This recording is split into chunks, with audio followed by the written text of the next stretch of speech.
Hi, I'm Daniel Lucas, and welcome to Book 101 Review. Book 101 is all about the books that I read for the last 40 years. And today I have my special guest. He is a writer, speaker, and of course, podcast host, as well as a producer. No other than Mr. Jake Doberenz. It's great to be here. Welcome to Book 101, Mr. Jake, and can you please introduce more about yourself? Oh man, yeah, this is tough because I wear a lot of different hats. I mean, you mentioned like I write and I do podcasts and all that kind of things. I mean, my training is in biblical studies and religion and theology, but these days I work with all kinds of businesses, helping them create podcasts, nonprofits, and different brands and things like that. So I'm all over the place. And I write fiction and nonfiction. I like it both. There's power in really silly kid stories and in like really informative books. I mean, I know the show's all about books, so I'm all over the place. It's hard to describe me, but I am in Oklahoma City, in Oklahoma right now. That's where I'm kind of based, but work with people all over the place, and I love connecting on podcasts just like this, Daniel. Mr. Jake Doberenz, thank you so much for sharing your knowledge to the world. Hoping for more and more and more empowering podcasts to come. And let's talk about the third way, following Jesus beyond conservative versus progressive. Can you tell us about this? Yeah, so this is where I step on some toes, and sometimes people aren't a fan of this, but a lot of my work on my shows and my writing, at least the kind of the Christian side of things, the religious side of things that I do, is trying to kind of show people an alternative way of living. Here in the United States and in other places too, it's very polarized. There a lot of people are fighting each other. Everybody's going to the extremes. You're really far this way, or you're really far that way. It's this pendulum swing. And I'm trying to say, hold on, wait a second. Why do we have to get into this race? This is a little crazy competition we're in. And when I say third way, I don't mean stay in the middle on everything. I do recognize there's some good on the progressives and good on the conservative side, and there's some bad on both sides. But I'm thinking for Christians specifically, and I think it's good for anybody in general, to take a step out and realize, hold on, wait a second here. We've locked into a system of extremes, but in the real world, not everything's so neat in boxes like progressive or like conservative. It just doesn't work that way in the real world. How would you define the third way in a simple terms, and what makes it distinct from both conservative and progressive Christians frameworks? Yeah, I think one of the defining features is that both of those kind of conservative or progressive frameworks are thinking about politics and government and big changes in society. But I think Jesus calls us to kind of some personal choices and things. Yes, we work together in community, but the third way is a lot about you and the people around you, the people that you can influence directly and that are your next door neighbors. It's not necessarily against big changes and things like that, but it's very small. It's very different.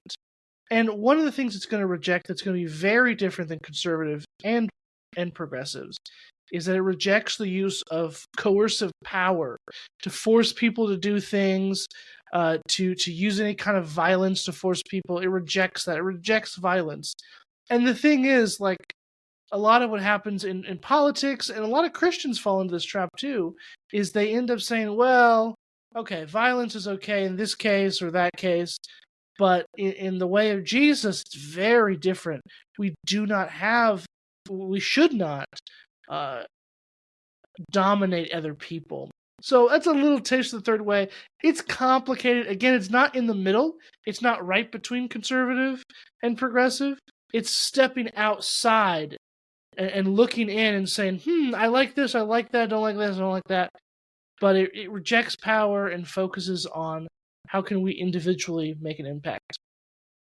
In the middle, people, in the middle, indeed. What biblical principles or stories most clearly illustrate this third way approach to following Jesus? Well, yeah, there's this really interesting story in the biblical book of Joshua. It's in the Old Testament. And in Joshua, the 5th chapter, uh, Israel's preparing for war. There's a lot of war in Judges and Joshua and all that kind of time. And so at this time, this leader named Joshua, he meets this commander of the Lord's army, this angel of the Lord, this representative of God is here on earth. And Joshua asks him a very good question. This is the kind of thing we would want to ask if there's like a divine messenger. He says, "Are you friend or foe? Are you on our side? Are you on their side? Like, do I need to fight you right now, or do I need to make you a cup of tea?" It's that kind of thing. And then what happens is this angel, this representative of God, says, "Neither. I'm not on either side. The Israelites or the guys they're fighting, I'm on God's side." So it represents like there's a whole side that we forgot about here. And yes, in this case, God does help Israel, does help the Israelites win, and helps them prosper. But God's system is so different than all of that. It's just a different kind of thing. It breaks down the boxes that we like to put up people in. Indeed. Very different, people. How God works. How does this path address the fatigue many feel over the culture wars dominating modern faith conversations? Can you say that again? I don't think I understood the question. How does this path address the fatigue many feel over the culture wars dominating modern faith conversations? Yeah, I think what happens with a lot of Christians and a lot of people in general is we kind of have this culture war that we get into. We're told, well, you got to dress this way, you got to act this way, you got to do this, you got to do that. All this kind of stuff is added on to what it means to be a follower of Jesus, or what it just means to be a good American citizen, whatever. All of a sudden, there's tons of things on your plate. And that leads people to be fatigued. That wears people out because there's so much to do. There's so much expected of you. So one of the things in this third way is to say, hold on. This way of acting or this way of dressing or this way of talking, that's not the most important thing. That's something that a human being told you to do, and maybe it's a good idea, maybe not, but it is not the same level as like a command of God kind of thing. And so we help people relax a little bit by taking off some of that pressure. That's one of the things the third way does. How do you respond to critics who argue that the third way risks compromising on core theological or ethical issues? That is a fantastic question, actually. And that is kind of the hard thing to answer here. And again, we're not necessarily pulling up a lawn chair and sitting out on all problems. I want to suggest a position where we step above and have a bird's eye view of the issues, but that doesn't mean we never interact. I mean, there are some core convictions that we need to have. We need to care about people that are disadvantaged or disenfranchised, the marginalized. We need to fight for those people, fight on their side. Although our way of fighting looks very different than other people. We believe in the power of small actions. I want to promote people obviously not using power or violence in a way that hurts other people. And so we avoid compromising by certainly we take sides, but instead of siding with this party or that party, we side with particular issues and things that are actually core convictions. And it can be really hard to balance all of that. Sometimes this way isn't always the most comfortable for people. It's not. But we still have convictions. We don't compromise on what is truly important, and we stick up for those that need sticking up. Very well said, Mr. Jake. Very well said. Beautifully articulated. How does the third way shape daily discipleship, like how someone engages neighbors, votes, or interacts with media? Yeah, well, it's always important to remember that people are coming to things with their own biases and worldviews and beliefs and things like that. In reality, we can't get rid of that, right? All of us have a life that shapes us and we believe and think certain ways. But we have to think about when we're going to the voting booth or consuming media or whatever it is, okay, somebody has a way of viewing this, and that might be built on some faulty lines of thinking. It might seem nice, but in its core, it really isn't going to be that great. And so I think we're called to use our judgment and to think really critically. And it's not just about, which name has an R by them or which name has a D by them. Here in the States, as Republican and Democrat are the big parties. Like, it's not just about blindly following just because that person has said a couple things you like or has that same kind of worldview. Even just because they're a Christian doesn't mean we should automatically trust and believe them. So I think it's a call to be very critical and to think, I know that they say things that I like. Does that mean they're true? Or I know that person says things I don't like, but maybe that's true. We got to put our thinking caps on and really do our due diligence and do the work. What role does humility play in building bridges between Christians who disagree passionately? Yeah, on my podcast, which is currently called Smashing Idols, probably going to change the name to Christianity Without Compromise. So just letting you know if somebody tries to look that up. On my podcast, I have guests on all the time, and almost everything comes down to humility, because at its core, one of the most important things we can do is kind of like what I just mentioned, to say, hey, you know what? I don't know everything. Sometimes I'm wrong. And so by being humble, we create a space where we can hear more clearly things that we might not have been able to hear before. It gives us a chance to step back and evaluate things. And so humility is really important in building those bridges and creating those connections, because it means that we can hear things that we weren't prepared to hear before, and really engage with somebody else and have a really good, fruitful conversation and, learn a bunch. Maybe be changed by the end of it. But before we continue our discussion, I just want to shout out my ranking tops for the last 30 days because in Mali, I got number 9 on the Apple chart. United Arab Emirates, El Salvador, Uruguay, Norway, Canada, Slovenia, Macedonia, South Africa, Mauritius, and many more. Thank you so much for supporting this podcast, because this podcast is created to empower writers, authors, as well as podcast hosts all over the world. So, Mr. Jake, how can churches embody this vision without alienating congregants and trans in conservative, progressive mindsets? Well, it's not easy. It isn't easy. I used to belong to a church that was very centered, politically speaking. Maybe a little bit left, a little bit progressive, kind of that center line. And it was really hard because, especially during the pandemic, especially during times like that of turmoil, where people were speaking up on issues, some people said, you're not progressive enough. Other people said, you're not conservative enough. And so some people left to far more progressive churches. Some people left for far more conservative churches. I've been a minister. I've worked in churches. And the truth is, you can't please everybody. Yes. But we should always have a spirit of unity. We should want peace. And that doesn't mean we avoid having conversations. It means we do have conversations. But we do it with love and humility, again, right? And we open up these conversations to say, you know what? There are some important things, and then there's just some not as important things. Should Christians get tattoos or not?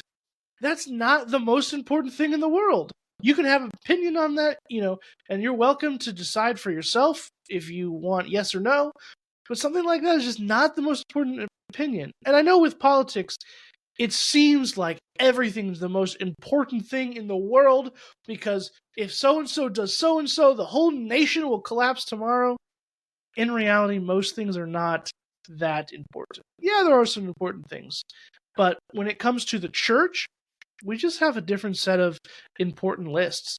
The church will survive even if the nation doesn't. I know that's really hard to hear, and I don't want nations to collapse and chaos in the streets and things like that. But the truth is, the church is just on a different timetable. It just has a different metric of importance and success. It's just different. We have to keep that in mind. Mr. Jake, as a writer, speaker, podcast host, and producer, what are your short-term and long-term goals? Well, right now I'm really excited to be helping a lot of great organizations start their own podcast, working with a really cool nonprofit right now that's going to tell some stories of hope and transformation in Oklahoma City. And stuff like that is just gets me really excited. And so it's my goal to continue with that and to have some podcasts like this that inform people and transform people and just start some really great conversations. I love adding more great conversations to the world. Good luck to your goals, Mr. Jake, and looking forward for more and more empowering podcasts that empower people all over the world. What will be your piece of advice for those people out there who want to create their own podcast? Ooh, yeah. I think a lot of people have a great vision for a podcast or they get really excited about something, but we sometimes need to stop and think for a little bit. Um, what we have to think about is balancing this need to be found with kind of what we want. Because if we're going to create a podcast, you probably do want to be found in different places. So you're going to have to think of a name that people will understand and will get searched and things like that, and you have your description be really clear on what your show's about and things like that.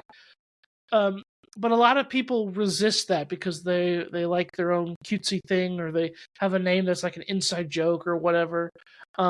Sometimes boring titles are best, and we have to think about the really boring things, because if we want to show up and serve people with podcasts or with any kind of content like that, we have to first think like the other people that might be listening. Think like them. What are they searching? What do they want? And then we can better serve them. And I think ultimately podcasting is a way to serve people and really do ministry even. And how about Mr. Jake, for someone who feels spiritually homeless in today's polarized church landscape? What is your advice?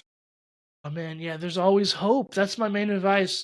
There is always hope, and it's hard sometimes to find a community that really embraces you, but there's some great new tools with technology. We have online communities, and shop around. Sometimes I've found that myself in a big church, it might be kind of hard to fit in, but there might be a small group in that church. There might be a small community of people that you can get plugged in with and find that.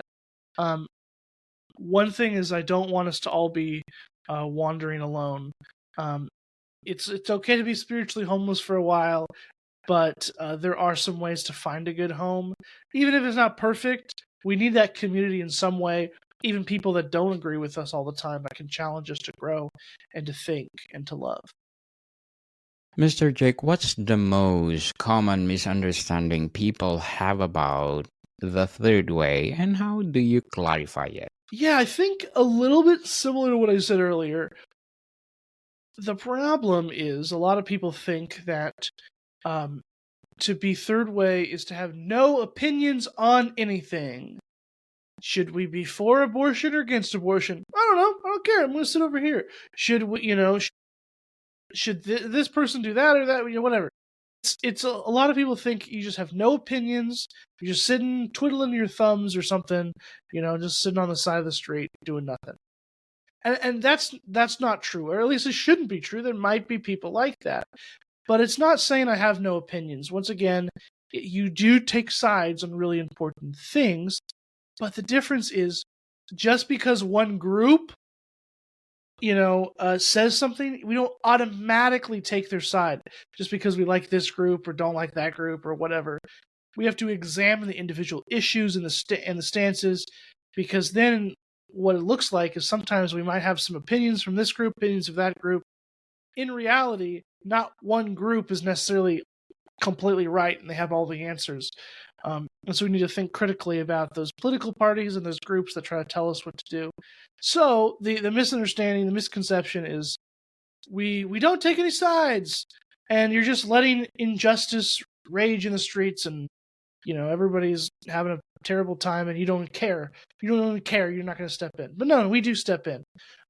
We just think about things differently and choose the most important issues of when to step in.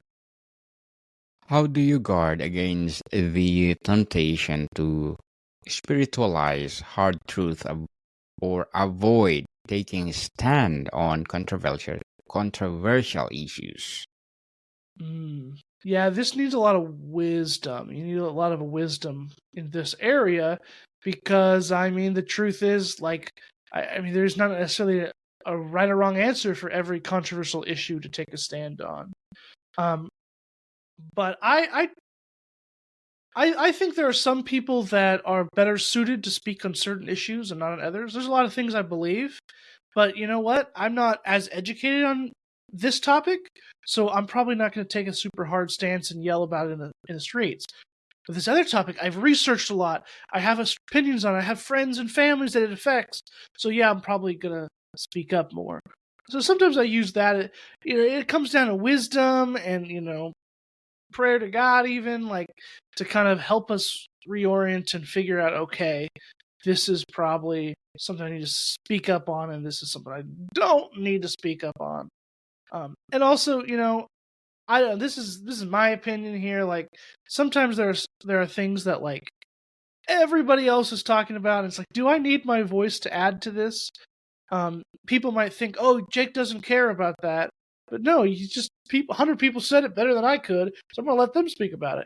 Mr. Jake, before we wrap up our discussion for today, I'm inviting you to please do listen to my other podcast, people, because my abstract essay is already in 5th season, abstract poetry in 2nd season, and of course my book 101 review in 5th season, and comedy 101 in 2nd season, and of course my food 101 in 5th season too, geography 101 in 4th season, and of course my law 101 and mental health are my baby podcast.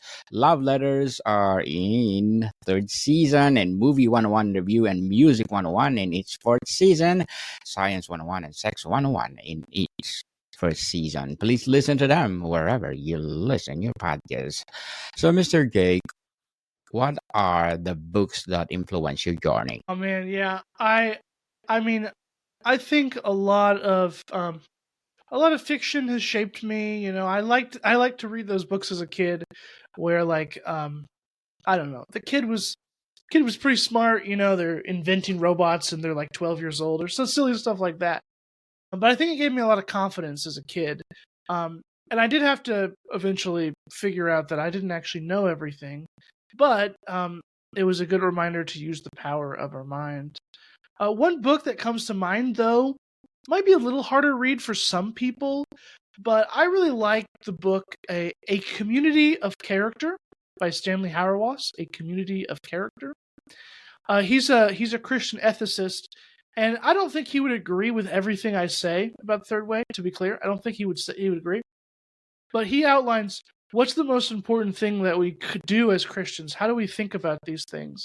And it comes down to our characters. It's who we are on the inside. It's about being shaped to be better people, not about looking really great on the outside or voting for the right people and things like that. And I really like what he has to say about hope too. I think that's really important, how important hope is and how that transforms us and how it can help us make decisions if we just believe that, you know what, things will be okay even when they look not okay. To be a better people. Yes, indeed, Mr. Jake Doberenz. Thank you so much for sharing your wisdom and knowledge to the world. So can you please invite our listeners to support your podcast, your advocacy, or what projects that you are doing right? Yeah, well, my Substack is kind of my main hub for my things right now. So first and last name .substack, so jakedoberenz.substack.com. My podcast is on there. That comes out on Tuesdays. My newsletter called Smashing Idols comes out on Fridays. And you'll see links to my other stuff there. My podcast production studio is theophanymedia.com. Theophanymedia.com is where we create podcasts and all that cool stuff. So, yeah, Daniel, thanks so much for having me on. Yes, people, let's support Mr. Jake Doberenz, because if you support him, more and more and more empowering podcasts to come. So, Mr. Jake, thank you so much for your time. Absolutely, thanks so much. More to come, people. See you soon.